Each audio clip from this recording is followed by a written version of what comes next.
and everybody can be aware.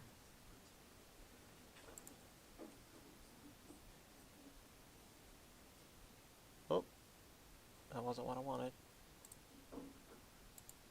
Channel.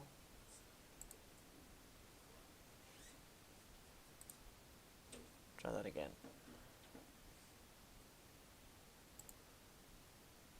There it is.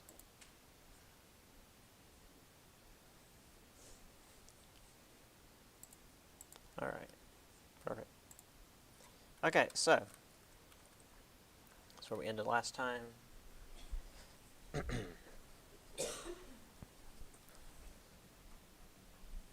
So as a reminder, just so none of you will be asking when stuff's due, because I know I'm going to be asked that anyway. Again, last paper is due December 4th. That's our last day of class. That's the last Monday we'll be here.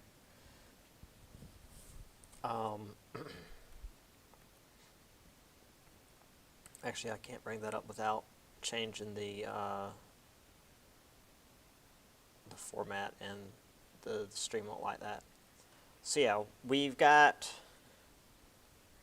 next Wednesday and Thursday off, and then the week after that is a full week, and then the following Monday, December 4th, will be our last day of class. That's when our paper's due. We'll be doing a review day that week, and after that, it's our exams. So if you're going to do your second paper, please turn it in, because I need it as soon as possible, because after exams, I have to turn in the grades, and I cannot accept late grades. So once I turn in the grades, that's it. There is no, oh, hey, I got the thing, I can turn it in. It's like, no, you can't. That's it. I can't. I can accept late grades in the middle of the semester. I can't at the end. So if you're going to turn stuff in at the end of the semester, you need to turn it in at the end of the semester.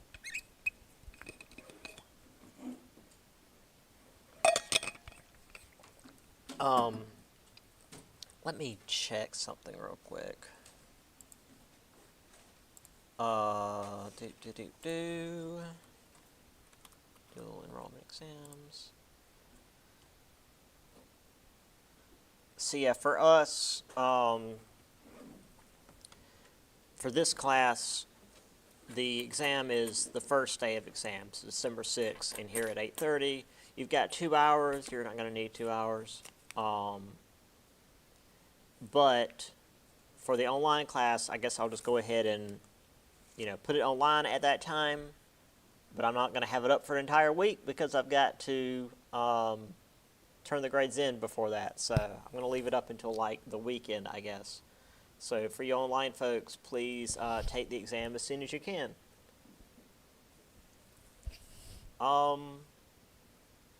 And again, the final won't be any different in terms of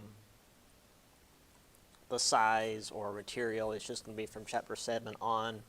I'm going to try to get to Chapter 9. This is Chapter 8 right now, before we get to the review, so we'll see what happens. Any questions before we continue on? Cool. All right. So, this is where we ended, talking about various points of American culture and how, African Americans and Native Americans were viewed and treated, largely by, of course, the Anglo-Americans here in these new United States.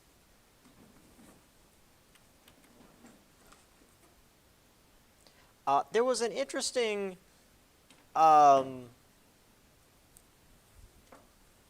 blip, I guess you'd say, in history at the time. It's hard to explain without just going over what's already on the slide, so let's just go over the slide and I'll explain it when we get to the end. Newport African Union Society, there was this group in Rhode Island that wanted to establish a community for African blacks back in Africa. American blacks, I'm sorry. William Thornton, he was a Quaker who inherited a sugar plantation and worked with a group in London to establish this free black commonwealth on the west coast of Africa, which, if I remember right, became the Gold Coast. But I'm actually kind of blanking on that. Yeah, it doesn't say exactly where that was. Free African Society of Philadelphia rejected these ideas. We'll get to that in just a minute. Whites called it colonization. Blacks called it immigration. Now there's a little. Well, again, I'm getting ahead of myself. I'm just going to continue the slide, and then I'll talk about what it was. The American Colonization Society, same sort of idea, but a different group. These were Southern slave owners and Northern merchants. A few years later, well, several decades later actually, wanted to carry civilization and Christianity to Africa by establishing this colony of freed blacks. Now, some in America did support this because, I mean, hey, it's better than slavery. However, others saw this as coming from a place of prejudice rather than philanthropy. Because, to put it simply, it was easing racial tensions by simply sending the freed blacks out of America entirely. Because while there were groups in America who supported emancipation, they were still racist and didn't want, black people, assimilated into American society. Some of them did. I shouldn't say none of them did. But there were still lots of groups that were like, oh, yeah, slavery is bad. We should end slavery. But then also were like, well, we can't have these people in our society. We need to send them back to where they came from. And the thing is, the majority of them by this point were born and raised in the United States. They weren't, people that had been shipped from Africa. They had never seen Africa. They'd never known Africa. So, they didn't know Africa any better than any of the white Americans did. At the end of the day, though, none of this ever really came through. As we're going to see, not today, because really towards the end of where we're going to get with our notes today, there's a lot of technology talk, and once we get to the cotton gin, that's a little more than we're going to be able to do today. But point being, cotton production after the 1790s begins to skyrocket, and a lot of Southern slave owners were at the point that freeing slaves seemed like a bad financial decision. So it no longer was really feasible, whether people wanted to do it or not.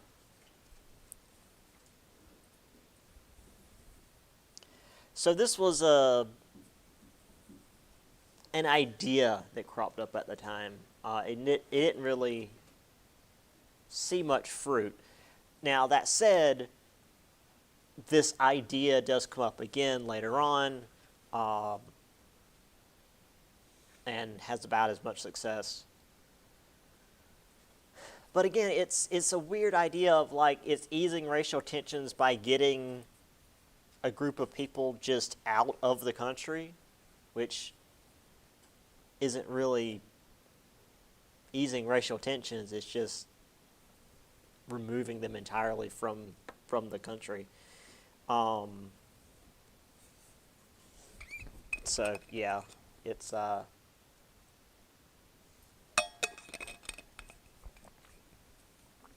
weird way of doing things. All right, so we've got the Newport African Union Society, of course, centered in this little old church. The Free African Society, established under the leadership of Richard Allen and Absalom Jones, if you guys recall, Richard Allen was involved with the first African American church. And I've got a certificate here, the American Colonization Society.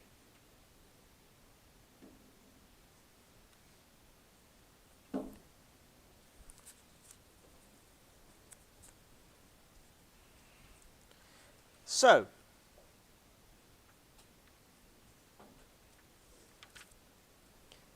on to some construction, shall we say. Building a national capital. Some of these were in a different format before I moved in, so that's why they're kind of squished up. Sorry about that. So when they moved the capital from Philadelphia to this this central location along the Potomac River, it was named Washington City. Again, this would eventually be D.C., but that doesn't come until later. It was largely built by enslaved men because, again, if you're going to build something, use the cheapest possible labor, and if you can literally have free labor, then that's what you're going to go for. Now, they did hire free blacks, but of course, you know, the racism of the day, they had them doing pretty much the same jobs as the slaves.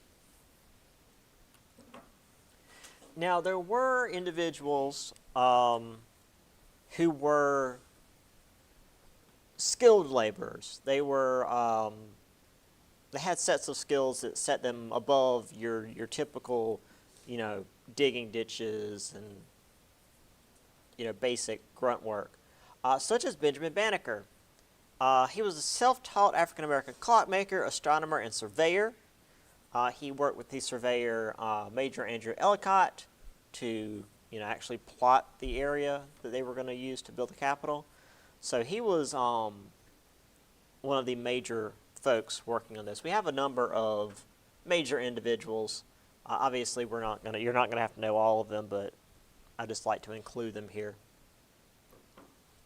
Irish immigrants were also there doing a lot of the work, and while they were not, you know, slaves, they still had a very low wage because slave labor was involved. So, you know, if your competition is people who aren't being paid, your own pay is going to be pretty low. And regardless of whether you're being paid or not, your housing was going to be pretty poor because obviously you couldn't commute to work. You lived at the work site. The housing was awful. The food was rare and also awful. Any kind of medical care you got was limited, and that was even for, you know, 1800 standards. And I mean early 1800 standards. And also, as we've talked about, this is along the Potomac River, so there's lots of mosquitoes and therefore lots of malaria. So lots of folks were dying. And while this was meant to be a symbol of America, this new independent nation, most of the folks who actually were there to build it were experts from Europe. I mean, not the people actually doing the building, but the ones who were, you know, designing things. So, for example, Pierre Lafont, French engineer who helped to grid out the streets. James Hoban, or Hoban, sorry. Hoban is Irish. He was a major designer for the Executive Mansion. William Thornton, I think he's also Irish, designed the Capitol building. Benjamin Latrobe, English architect who directed the construction of the overall city. And despite all of this, despite us having experts from all over Europe, the Capitol itself was still a swamp. It was still, I mean, its nature is tough to fight. They did have technology for, like, draining marshes and stuff. I mean, they've been doing that since Rome at least. But it's hard to fight the fact that they're in a swamp. I have a couple of, let's see, Here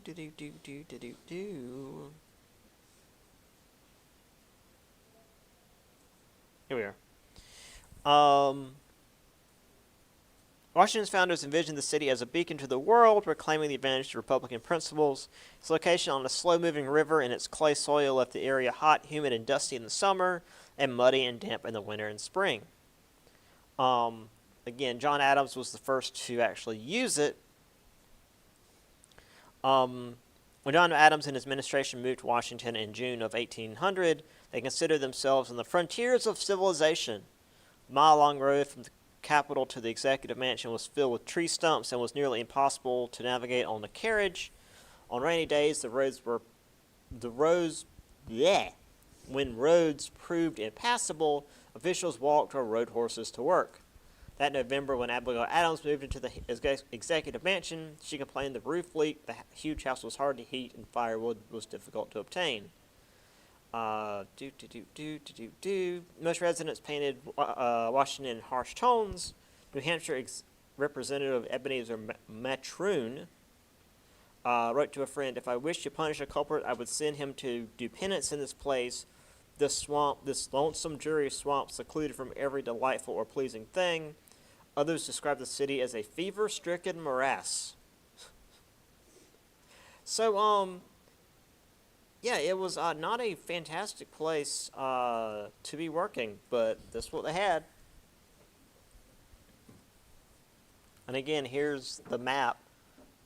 You've got the Potomac River, which didn't flow especially fast, and the eastern branch, which wasn't much better. I mean, good to be on a river for the sake of, trade and whatnot, but it wasn't it was swampy. I mean, there's not much more to say than that. So we got some individuals here. L'Enfant. This image is 1860, according to the thing here. So it's much later, but you can still see how gross and swampy this all is. Where's my mouse? Over here. I mean, you've got mud over here. I mean, this looks just like gross and reedy. They're rebuilding something. This looks like the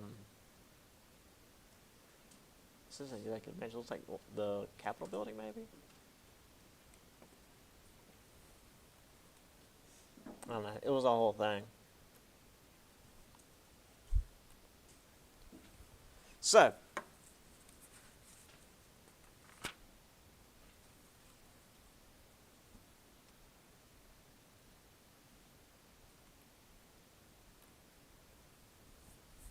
back to Jefferson.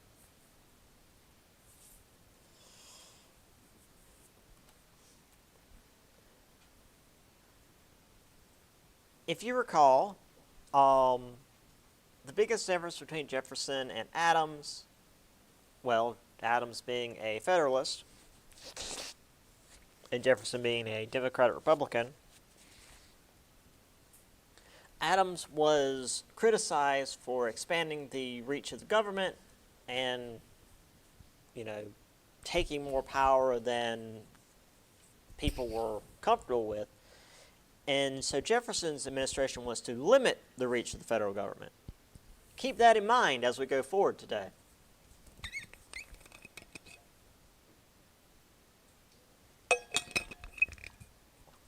So the first thing he did was repeal the whiskey tax, letting the Alien and Sedition Acts expire, letting these things that, or getting rid of these things that Adams had passed during his tenure.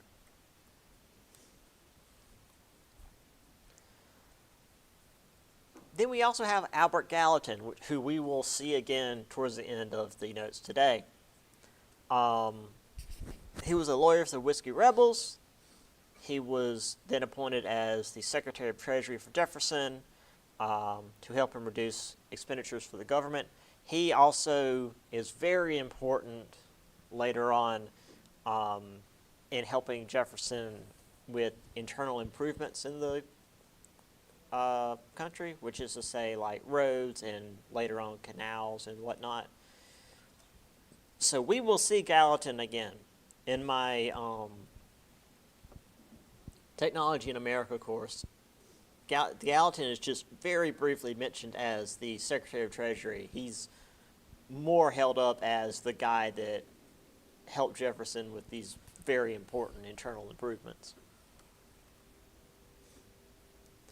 Now, that said, Jefferson had a lot of other issues to deal with, such as the Barbary States of North Africa.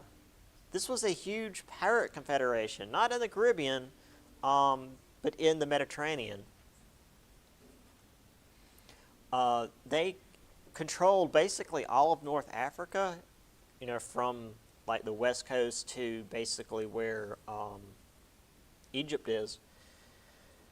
And the U.S. and other like European nations had to pay tribute to them in order to not have their ships attacked. So once Jefferson was in charge, the U.S. and the Ottoman Empire worked together to try to fight against the pirates and capture Tripoli, which was the capital of one of the many Barbary states. However, they weren't actually able to defeat the pirates and were only able to reduce the payments that they were giving these pirates. So I don't know why we don't have movies about these guys. I mean, that's kind of a big deal.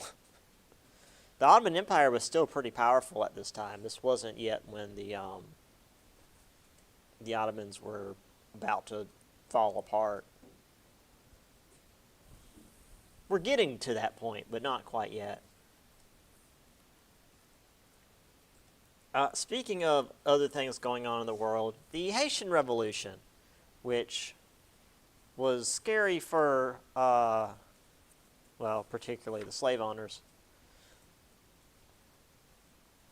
So the slaves of the French colony of Saint-Dominique rose up, overthrew the slave owners.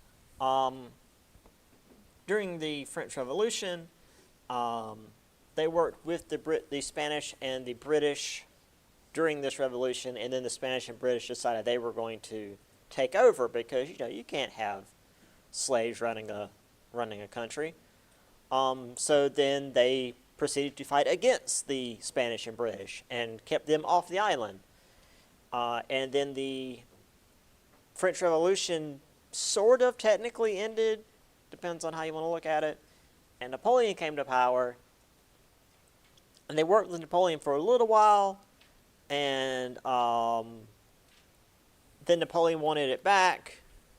Toussaint L'Ouverture became the president of this new Haiti Republic, and was later captured by Napoleon's forces and died in prison. But it was too much trouble trying to get Haiti back, so it was granted its independence by November of 1803. And became the first black-led nation in the Americas. And let me tell you, Haiti, being down in the Caribbean, was way too close to North America for the comfort of the slave owners. This idea that you could have a slave rebellion that not only would be successful, but create its own independent country, was very scary for the plantation owners. So that was the whole thing. Hold on just a second. Yeah.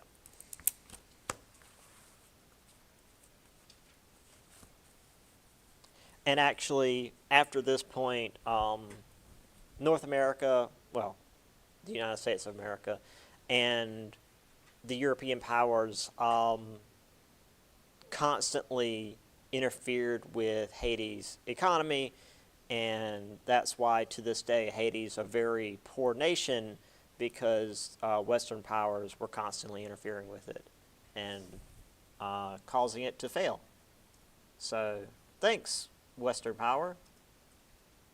You're a bunch of dicks. So here's the Barbary Straits of North Africa. Like I said, just from Morocco all the way over to Egypt. Egypt managed to hold on to itself, but just all the way across. There's Tripoli there. Sorry, I keep forgetting I'm online today.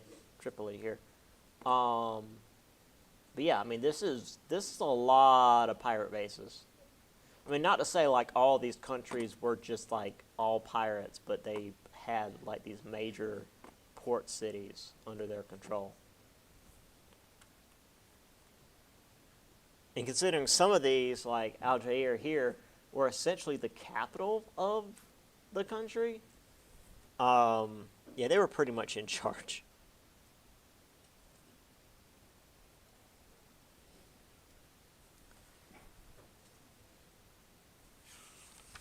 The hell? And then going back to Haiti,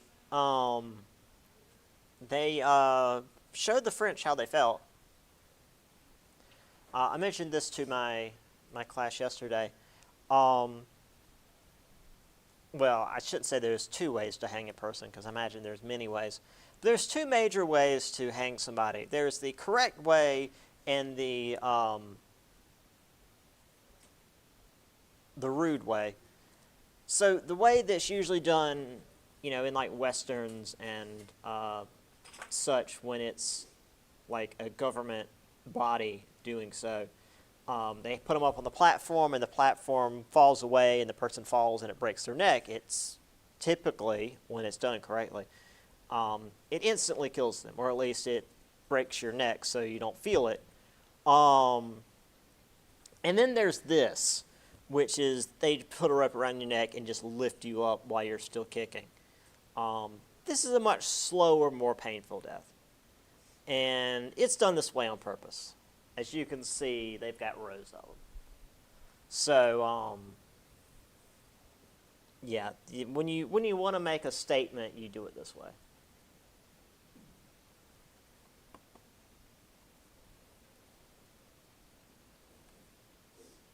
Also, there's the Toussaint Louverture, his fancy hat, and his really fancy sword. Look at that thing.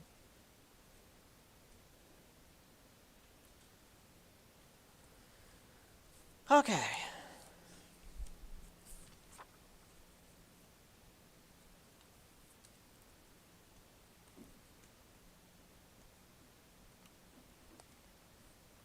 So, Louisiana.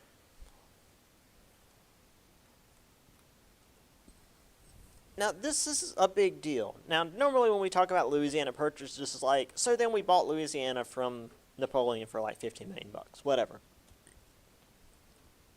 It wasn't that easy for Jefferson because, again, Jefferson was a strict reader of the Constitution. If the Constitution doesn't say that the federal government can do something, then that means they can't do that thing. The Federalists were loose readers of the Constitution, which means if the Constitution doesn't say they can't do something, then therefore they can. You know, it's the two opposing sides of that. So, for example, the Constitution doesn't say anything about a national bank. Therefore, the Federalists and Hamilton created a national bank, which Jefferson was all pissy about. But here we have Jefferson sending James Monroe to France to offer them $2 million to use the Mississippi River because France now has Louisiana again. There was a switch over between France and Spain. Don't worry about it. And while he was there, Napoleon's like, you know, how about we just let you have the Louisiana Territory for $15 million instead? It's like 2 cents an acre. Way too good to pass up. Not only can we use the river, because we now own the river and all the land to the west of it until we get to like actual Spanish territory. However, the Constitution didn't say anything about the federal government purchasing land from foreign nations. And again, Jefferson was very strict when it came to interpreting the Constitution. So technically, in his mind, he couldn't do it. But also, how are you going to pass up 2 cents an acre to like double the size of the United States? So he was willing to bend his rules if enough people agreed that he should do it, and everybody agreed he should do it. Like, nobody was like, I don't know, Jefferson, maybe we shouldn't double the size of the United States. Everybody was on board with this. I was telling my class yesterday that, like, I think the person who was most against this was probably Jefferson. Because he was like, I don't know, maybe we shouldn't. It's like, come on, dude. Double the size of the United States for 2 cents an acre. So anyway, bought the Louisiana Territory. They established the Corps of Discovery by Congress to map this new terrain, because even if, like, Spain and France had given us their maps for what they had, they didn't have all the area mapped. I mean, most of it, as we've seen with France especially, they just had a couple of forts set up along the rivers, and that was about it. So, obviously, the Corps of Discovery, that was Captain Meriwether, Lewis, and William Clark, who were themselves led by the native Sacagawea. It wasn't just the 3 of them. They had groups of natives who traveled along with them. Usually they would find a group, Sacagawea would talk to them and, convince them that they weren't there to cause any trouble, and they would travel for a certain distance, helping them with the baggage and horses and whatnot.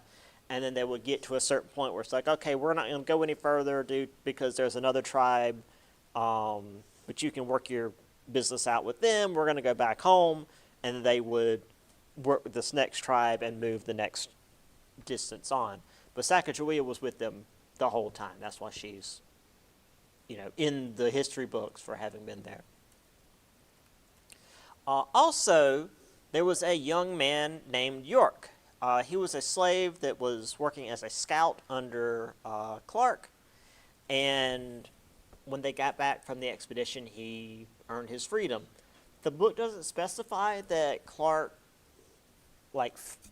himself freed him when they got back, or if he was like, all right, well, I've done enough, I'm getting out of here. But by the time they got back, he was no longer a slave.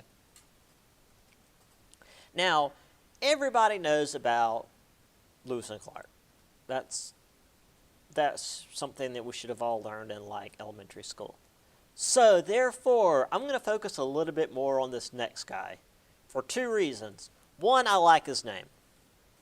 Zebulon Pike. I don't know. It's fun to say. So he did a couple of different expeditions. He went north from St. Louis. But the one that's important, at least for my concerns, he went along the Rocky Mountains, actually found this real big mountain and named it Pikes Peak because he was very humble. And then led his boys down into Mexico. However, he got himself captured by Mexican forces in early 1807,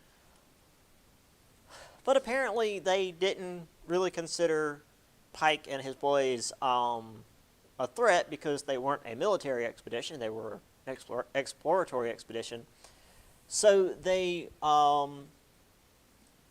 walked Zebulon and his guys through Mexican territory back to the line near New Orleans for a number of months. They returned by July, and while they were going through, Zebulon and his men learned that the Mexican people wanted to overthrow Spanish rule, which, was pretty neat. What's up? Yes.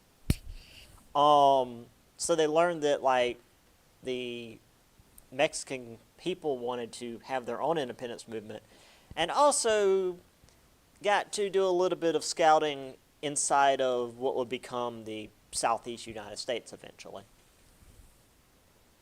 Southwest United States, sorry. Unfortunately, I don't have Zebulon's lines on this map, but he crossed over right about here, then got himself captured, and then they walked down and then came back up. I am again pointing on a map while I've got an online class. He crossed over right about here and then got captured down in this area, and then they walked him down the Rio Grande and then brought him back up and sent him back over here. But that took months. So by the time he got there, he had learned a lot. By the time he went home, which was pretty neat. And also, once again, just for the sake of this map, this added a lot to the United States. I mean, this is a lot of land, which, I mean, we already had quite a bit with just beyond the Appalachians, but this is a big chunk. The Oregon Territory was actually disputed between the United States, Spain, and Britain. This is actually a three-way dispute. We'll get to that later.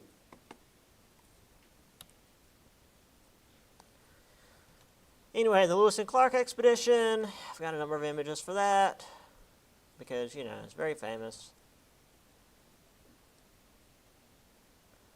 And then I've got the Journey of York.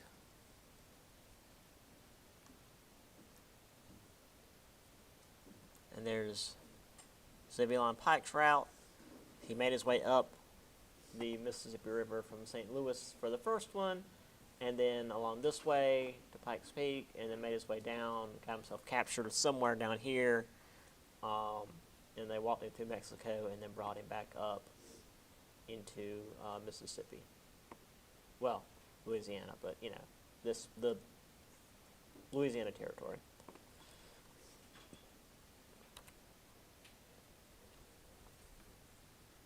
So, a lot of exploration, a lot of interesting and important stuff for later events. Oh, and I should mention, it doesn't actually show it here, the Lewis and Clark expedition went this way and went all the way into Oregon, which again was a three-way contention between England, Spain, and the United States. All right. So the Supreme Court had its own things going on. Couple of things I want to mention there. Why is it so loud in the hallway?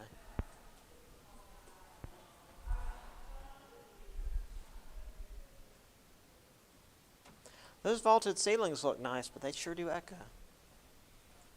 All right. So, before John Adams got out of his presidency, he used the Judiciary Act to create more circuit courts and new judgeships to essentially create a bastion of Federalist power that would outlive his presidency.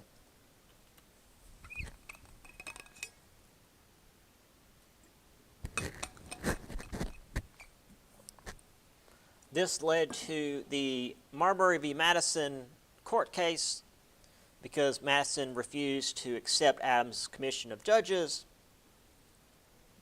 because even back then the federal government was not so great at working together. Which is to say with itself. So the Supreme Court ruled it could not force the federal government to accept the commissions, or the executive branch to give the commissions. But it did have the duty to say what the law was, which I know today is like, that's literally what the federal government does, but at this part, the Supreme Court does. But it was at this point that it essentially gave itself that power.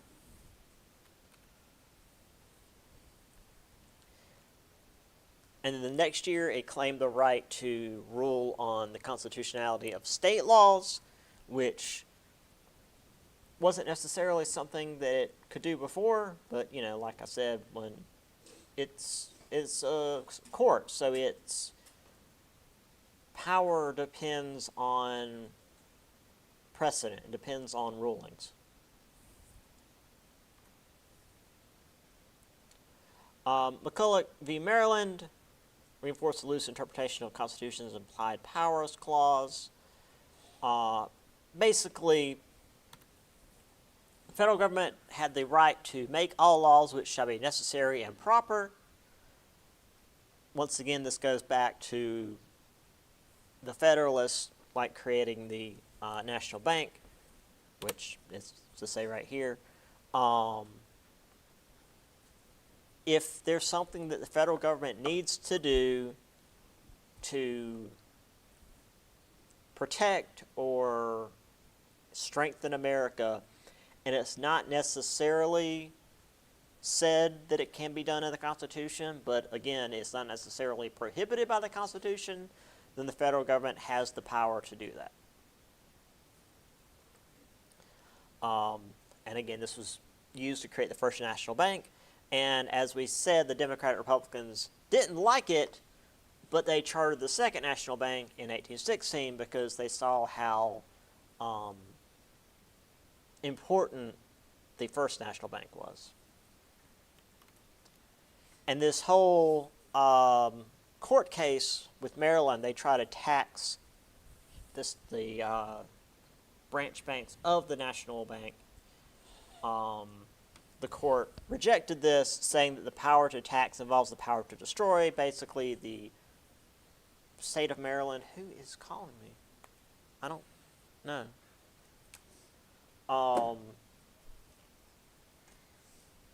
Right. The state of Maryland was basically trying to keep the national bank's branches out of the state. And finally, and this is really the big part of this slide, John Marshall established the power of judicial review. The court could rule on cases involving both the states and the nation. So this gave the Supreme Court essentially the power that it has today. The Supreme Court is always changing in terms of what it can and can't do. Because like I said, it's always based on precedent. But under John Marshall, it gained the power that we see today.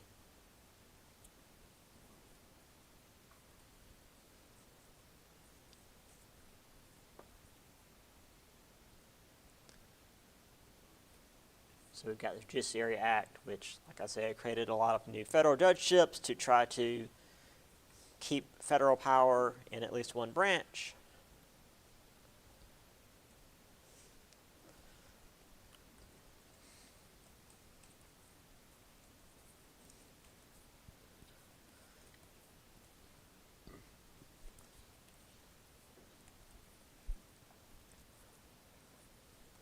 And while I was trying to find something for Marbury v. Madison, I found this, which, I don't know, it's an interesting way of looking at it. It's an old newspaper comic. It's either constitutional or unconstitutional. We don't use a scale of 1 to 10. The Marbury decision was unanimous, but a split decision would have the same outcome. You know, it's either yes or no. So a 5-4 decision would still be, you know, in favor of one or the other. But it could indicate that it might change in the future. So, yeah, but it doesn't mean it's a certain percentage constitutional, unconstitutional. It's black or white. And then I also was able to find this for the Maryland thing. And Maryland trying to stop Congress's power to tax, because Maryland being weird about it.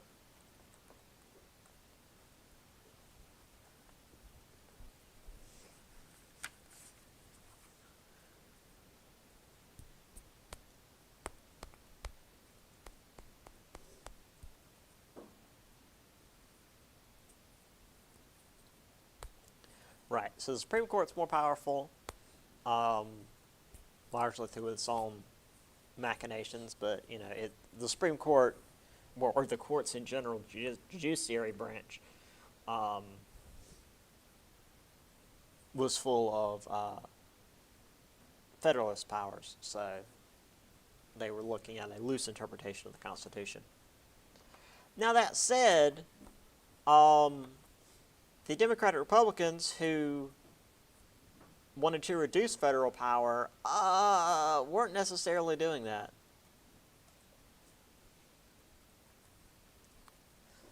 So, while Jefferson was in power, Royal Navy impressed, or as we should all know by now, forced into service more than 8,000 American sailors. France and England were still fighting. This was, at this point, the Napoleonic Wars. England claimed it was looking for deserters. So, in order to protect American sailors, Jefferson's administration, that was the word I'm looking for, passed the Embargo Act, prohibited U.S. ships from leaving home ports until Britain and France ended their own trade restrictions. So, to keep the sailors from getting caught up in all this, they can't leave port. However, this caused some issues immediately, because now we can't trade outside the U.S. And, you don't have to know a whole lot about economics to know that if you can't trade outside your nation, you're not going to be doing a whole lot of trading. So this immediately led to smuggling through Canada, because, hey, you don't have to use ships for that. So Congress created the Force Act to expand federal power further, to crack down on smuggling. Boy, this sounds familiar. Acts to restrict trade, and then when people resort to smuggling, the government then responds by cracking down on the smuggling. I feel like we had a revolution over this. So people are pissed. This wasn't just hurting the merchants. Farmers, planters, urban workers, and of course these sailors and dock workers whose whole job was boats, things. Yeah, this is hurting everybody. When you can't ship outside of the country you're in, it's gonna hurt. That was like a whole deal during the French Revolution, not the French Revolution, during the Napoleonic Wars. Napoleon essentially took over all of Europe and attempted to invade England, but that went poorly. So he decided to just cut off all trade to Britain from the continent, and it ended up hurting the continent more than England, because England has its empire. It has Canada, it has the Caribbean, it has India and Australia, and I think some stuff in South America too. So England could still trade across the world while the continent was basically embargoing itself, and it ended up hurting Europe more than it hurt England, and it actually caused Russia and other parts of Europe to rebel against France. So we're doing that to ourselves during this time period. Needless to say, it caused a lot of resentment towards Jefferson. whose whole point was to not do what Adams had done and not expand the federal government. Like, the whole reason people were upset at Adams was because he was making the federal government too strong. And Jefferson's like, we're going to do the opposite of that. People were like, okay, cool, Jefferson, you can be the president. And then Jefferson proceeds to expand the federal government. And not only do that, but also this embargo that, like, threatened the livelihood of Americans. It's like, wow, Jefferson, you really screwed that up. So he upset a whole lot of people.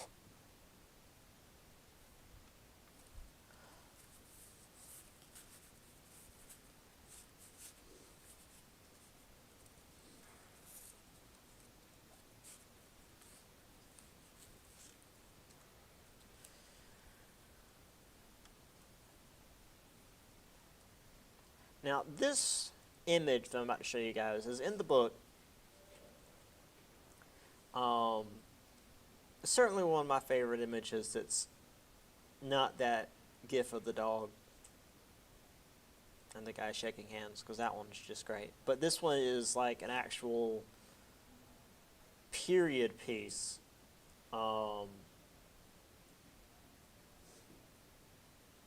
Political cartoon by Alexander Anderson from presumably 1809.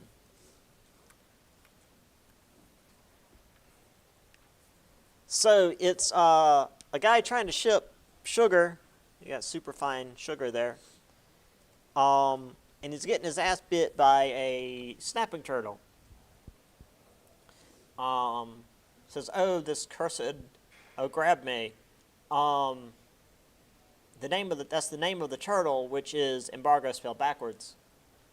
And that was a popular, like, depiction of the embargo, was this weird snapping turtle. In fact, later on, when the embargo was repealed, they literally, like, had a cartoon of the turtle, like, all sliced up. It's kind of horrifying.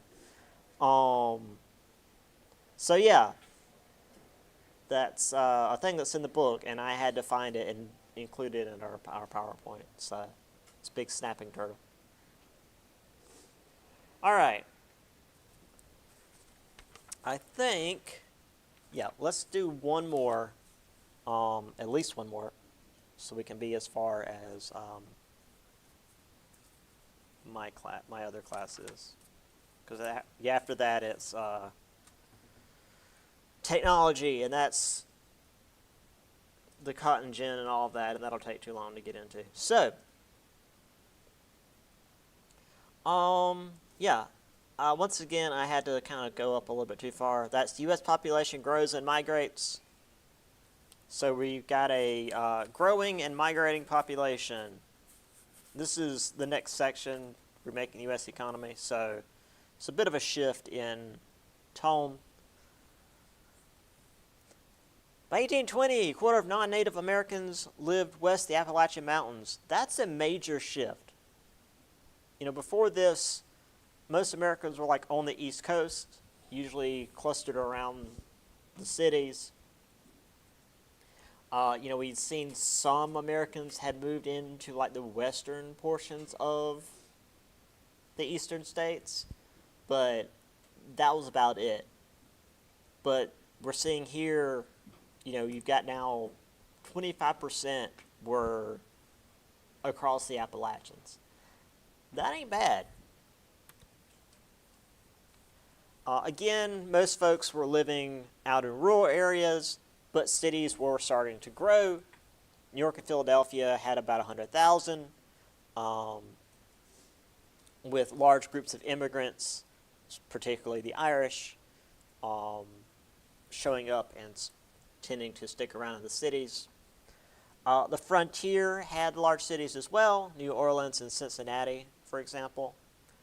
And this allowed for more migration, because even if you planned on going out and starting a frontier farm or something, homestead, that's the word I was looking for, you could still, like, you wouldn't have to pack everything in, say, Richmond, Virginia, before you set out across the mountains. You could pack enough to get across the mountains, get to, say, Cincinnati, and then buy all your stuff for your homestead in Cincinnati, and then set off.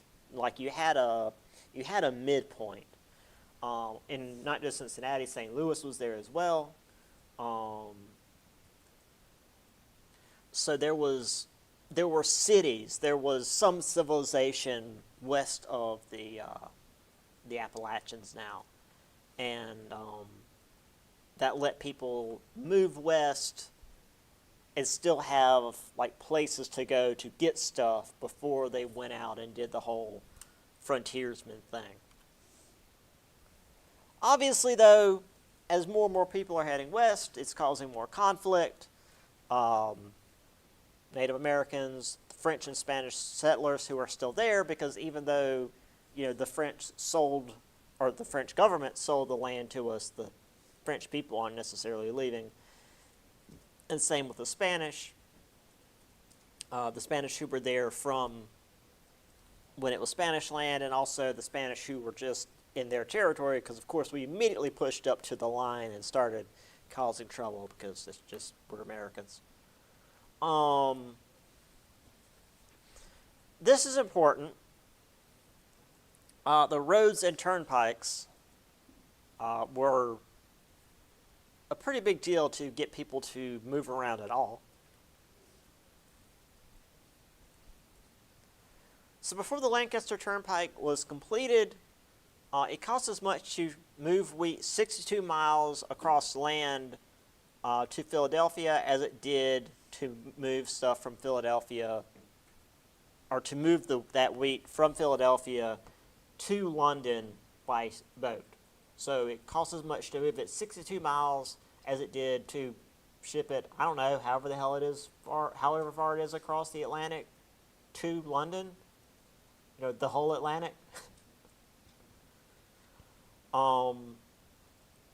Yeah, overland travel was awful. And hey, look, there's Albert Gallatin again. I told you he'd be back. So he was very important in funding these internal improvements, roads and canals. We'll talk about the Erie Canal especially. It was stupidly important in increasing the viability of, the reason New York City is what it is today was because of the Erie Canal. We'll get to that specifically a little bit later. But yeah, that was a whole thing. National Road from Maryland through the southwestern Pennsylvania to West Virginia. Also called the Cumberland Road. Whoops. Try that again. Also called the Cumberland Road. Eventually made its way into Ohio and Illinois. Some of those regions were, or some of those extensions were like private additions because people had money and wanted to add to this road. So it wasn't necessarily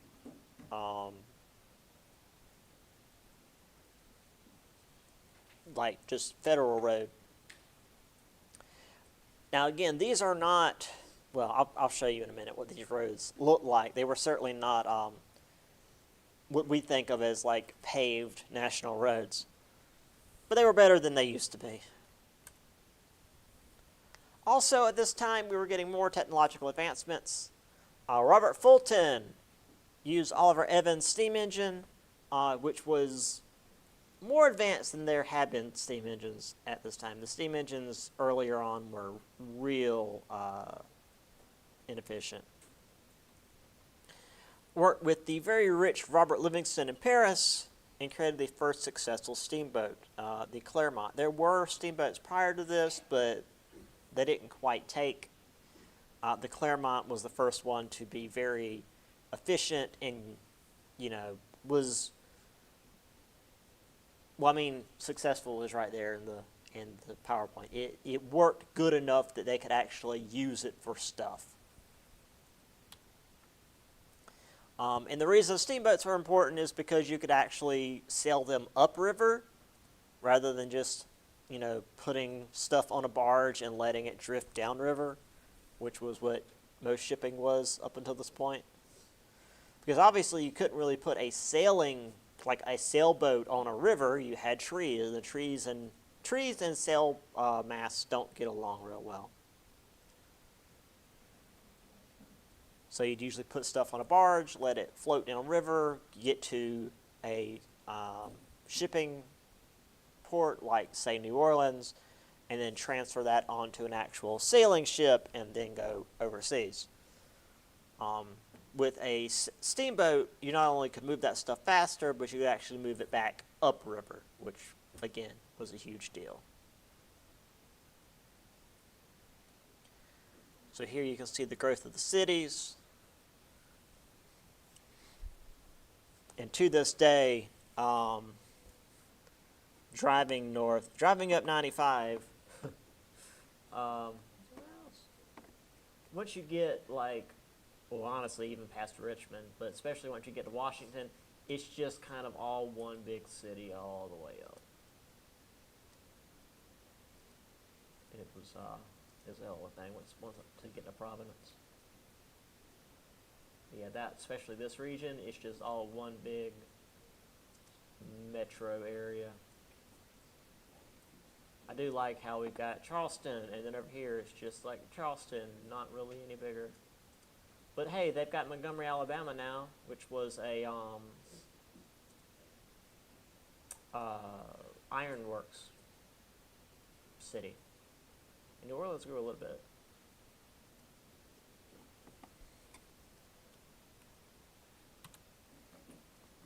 Here's how the roads were laid out. Obviously, they'd need to flatten it first, and they lay out mostly just broken rock, and then layers of slightly finer and finer gravel until the top, but the middle would be raised up. And so when it would rain, the water would go down through the gravel until it got to the rocks, and it would go off to the sides into these ditches that they dug on either side. This is kind of based on how Roman roads were built. Still not quite as efficient as Roman roads. Otherwise, we'd still be using them. Roman roads, still exist in Europe today. It's crazy. So there's the National Road from Baltimore to St. Louis. Again, these last bits. Where's everyone else? There. These last bits were added on later. They did kind of run out of money about this far in, and it was kind of a hack job, but they did what they could. There's the Claremont. Not an especially large boat, but it was a good start. I'll show you guys, I think we'll get to this, the Western sailboat, or steamboats, once they start getting into, well, no, I guess we won't. Not until next semester. The big steamboats. Those things were crazy. Okay, yeah, so the next section I can't do in 5 minutes. So that'll be that for today. We'll continue on next week. Yeah. And I'll see what this voicemail is about.